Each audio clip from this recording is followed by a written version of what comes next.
আপনারা এখনো তুফান দেখতে আসেন নাই? না দেখি না, আমাদের ভারতে 5 তারিখে মুক্তি পাবে। 5 তারিখে আমরা তুফান সিনেমাটি দেখব। সপরিবারে। হ্যাঁ, অবশ্যই দেখব। বন্ধুরা, এই ভিডিওটা লক্ষ্য করেন, অবশ্যই হয়তো দেখতে পারতাছেন, না হলে কিন্তু স্ক্রিনে আমি দিয়ে দিচ্ছি, এটা কিন্তু দেখতে পাবেন। তুফান সিনেমার প্রমোশন আমাদের ভারতে যেভাবে করা হইতাছে, আমার মনে হয় না যে বাংলাদেশে এইরকম প্রমোশন হইছে। মাথা পাগল করার মতো প্রমোশন ভাই। সুপারস্টার শাকিব খানের তুফান সিনেমা যেহেতু আমাদের ভারতে মুক্তি পাবে, তাহলে তো অবশ্যই একটু স্পেশালভাবে এই সিনেমার প্রমোশন করতে হয়।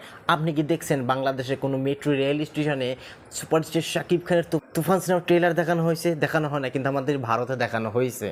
আপনি কি দেখছেন যে তুফান সিনেমার প্রমোশন বাংলাদেশে হাইওয়ে রাস্তার উপরে ব্যানার লাগিয়ে দিয়েছে, যাতে এই রাস্তায় যত মানুষ আপ ডাউন করবে, চলাচল করবে, তারা সবাই যাতে দেখতে পারে যে তুফান সিনেমা আসতেছে সুপারস্টার শাকিব খানের।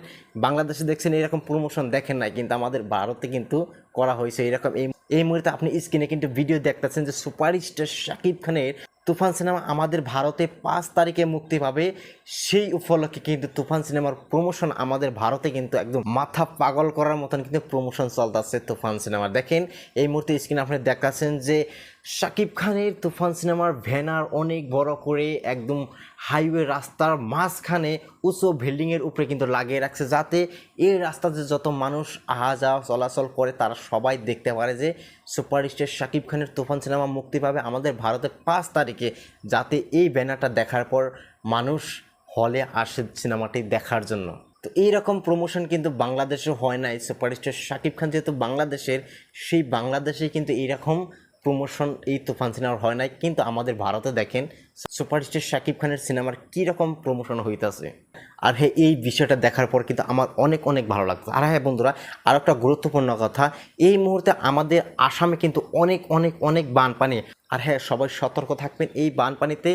বাড়ির ছোট ছোট ছেলে মেয়েকেও সতর্ক রাখবেন এবং নিজেও সতর্ক থাকবেন। আর হ্যাঁ, আপনি কমেন্ট বক্সে লিখে যাবেন যে আপনার ওখানে কীরকম পানি। আমাদের আসামে কিন্তু বর্তমান সময় অনেক অনেক পানি। আর হ্যাঁ, যদি আপনি তুফান সিনেমা দেখার জন্য উৎসাহিত হয়ে আছেন, তাহলে অবশ্যই বাড়ির সবাইকে সতর্ক করে যাবেন এবং নিজেও সতর্ক হয়ে যাবেন এবং হলে বসে বসে বাড়ির খবর নেবেন।